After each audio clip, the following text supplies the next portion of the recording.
Welcome back. You're still tuned in to News and Views with myself, Salalo Mokwidi. The time is 9:42 Central African time, and we're going to be looking at the Syrian conflict now.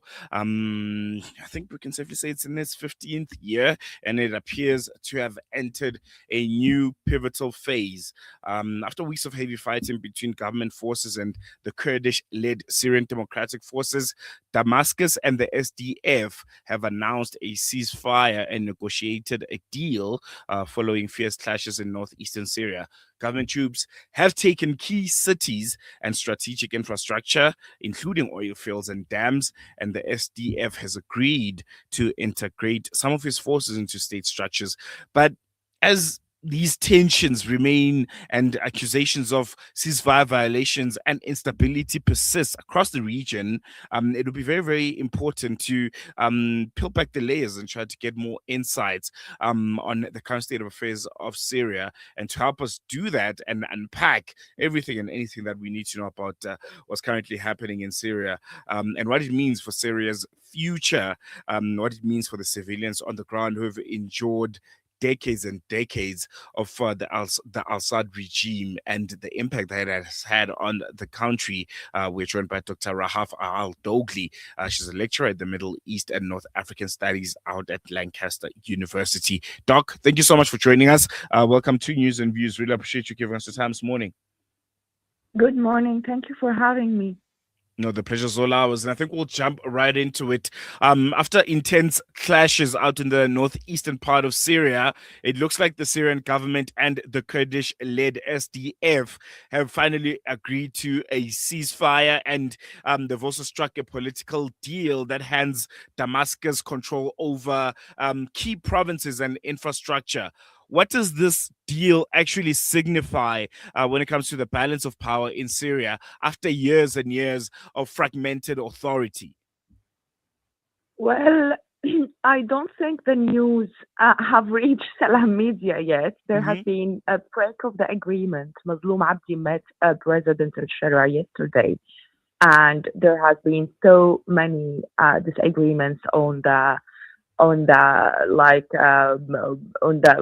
agreement itself. It seemed that SDF was under immense pressure from the U.S. to agree to President al-Shara integration. However, just yesterday and even tonight, we have seen a tribal mobilization to SDF areas, especially to Al-Hasaka and Al-Qamishli.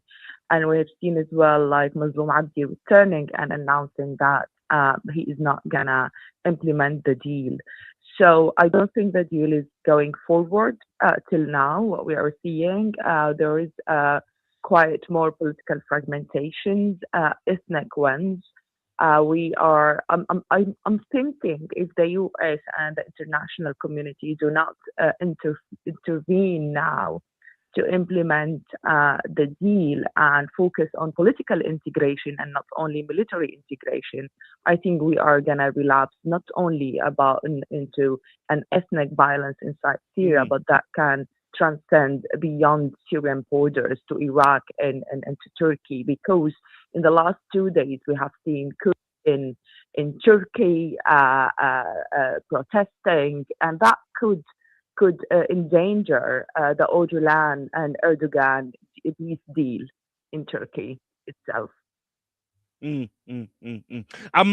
you for that update. I wanted to jump into the leadership of Syria at this current moment. I think we are 1 or 2 years since the fall of the Assad regime. What do you make of this new leadership and also how it has been dealing with some of these spats that we've been seeing recently? Well, I think they have been doing great in terms of the international arena. We have seen diplomatic engagements with all countries, and we have seen that this leadership has been welcomed by most of the international community, the US and also Europe. However, I think internally the president has been a little bit weak in implementing a political process inside Syria. We have seen that he wants to consolidate authority and centralize authority in his hands, and that's quite difficult when you read other examples or cases of post-conflict cases where factional loyalties, fragmented sovereignties kind of persist. So you need more of a comprehensive political process to bring and to build a trust among these different communities that has been at war for 14 years. We are dealing that when President al-Shara reached Damascus, which was still not complete Syria, not all Syria under his authority. We have seen there was the south still. We have seen the Sueda, that the southern Syria is outside his authority, and northeast. So he needed to bring trust with these that have specific ethnic and sectarian identity. That he needed other approaches other than coercion and like forcing military integration into his rule. So I'm seeing more an important positioning among these communities, like the Druze and the Kurds in the north.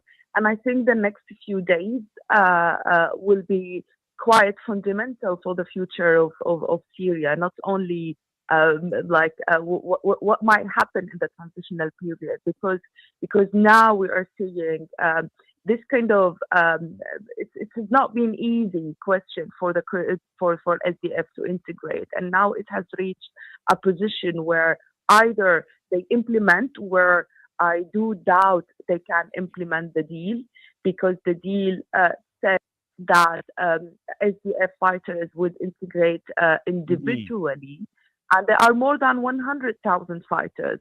Whereas we see that in the Syrian army, some groups who are Turkish-backed groups, like the Syrian National Army, was integrated under President al-Shara as units.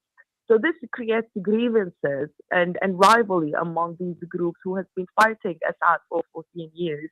So why would one faction would integrate as a unit, whereas others would be forced to integrate as individuals? So I think, as I said, we need a more comprehensive political process that leads Syria into this integration. But I'm quite more certain that if another open military confrontations happen in Hasaka and in Kamishli in a more condensed Kurdish household, then I very doubt. I would doubt like seeing a hope for a political process to be open to all Syrians, because only then violations will happen, atrocities will occur, as what happened in Sueda and the coastal areas in the last year. Very, very important to note. My next question now comes into international actors, including the likes of the US, the likes of Turkey and other coalition forces. What do we make of their involvement and their response in ensuring that a new kind of Syria emerges from decades and decades of the Al-Assad regime, and also trying to assist with these ceasefire agreements and making sure that they don't collapse, and to make sure that ICE itself and its remnants remain somewhat contained? Of course, first of all, let me tell you something. Yesterday, there has been many videos and many evidences that some of ISIS prisoners have escaped the prison. There is a prison in Al Shaddadi in northeast. So this is kind of very dangerous and risky for the safety and security of Syria and its neighboring countries. When it comes to the international community and especially the US, actually the US has been playing the role of that they want to stabilization of Syria, and we have seen that there has been so many positive steps towards rebuilding Syria, like lifting the sanctions. This is first of all, and then welcoming President al-Shara to the White Palace. However, there has been a vague and obscurity in how to balance the U.S. relations with SDF and the Syrian authorities in Damascus. So we have seen that the U.S. wants from SDF to integrate quite quickly and hasty whereas they know that they are not completely giving the right hand, the full authority to President al-Shara.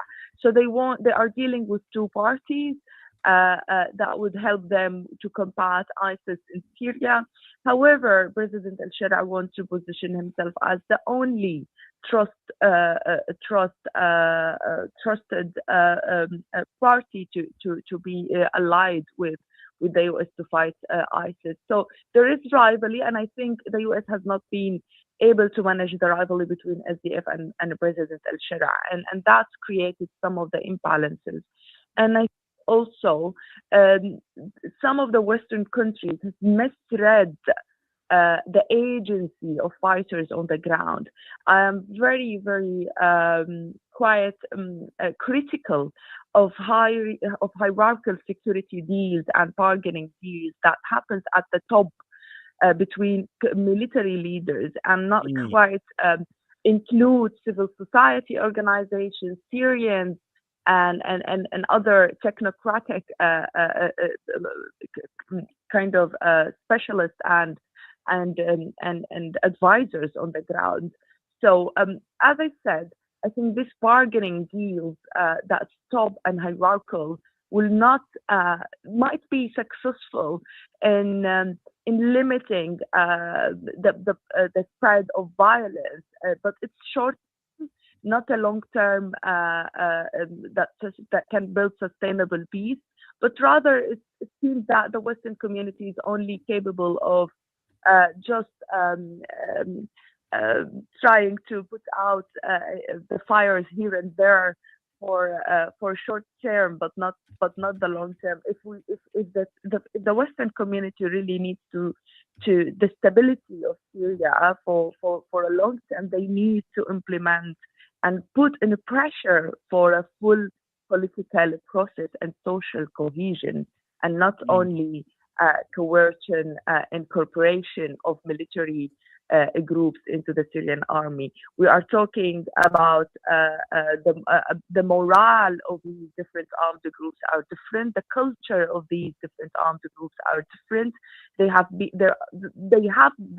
been infighting among these armed groups during the fighting, the Syrian war.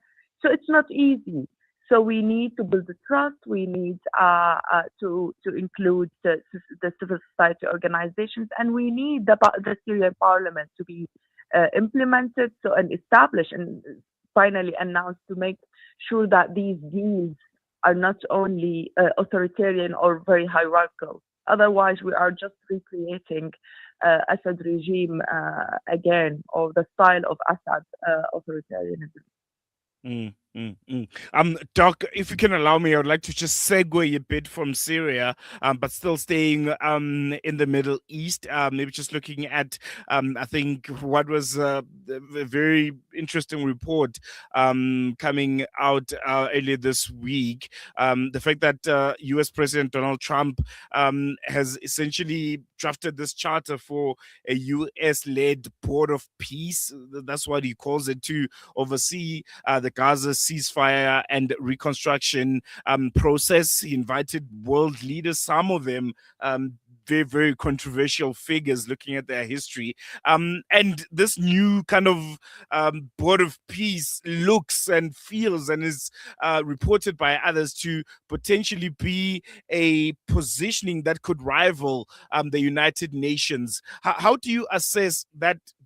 The geopolitical ramifications of this initiative, and could it fundamentally reshape international peacekeeping norms and what we've always known and understood them to be?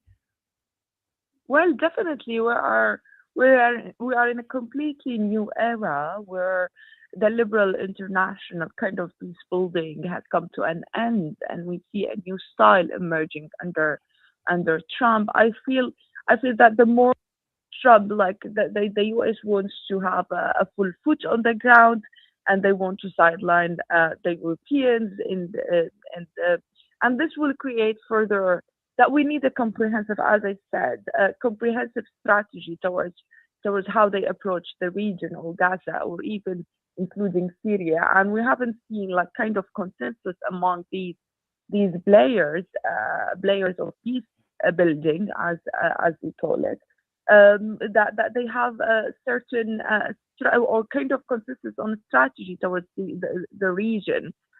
That's why we see that this security and also the rivalry between US maybe and Europe on building this, on having this the authority of peace building, that also creates further fragmentations on the ground among these communities.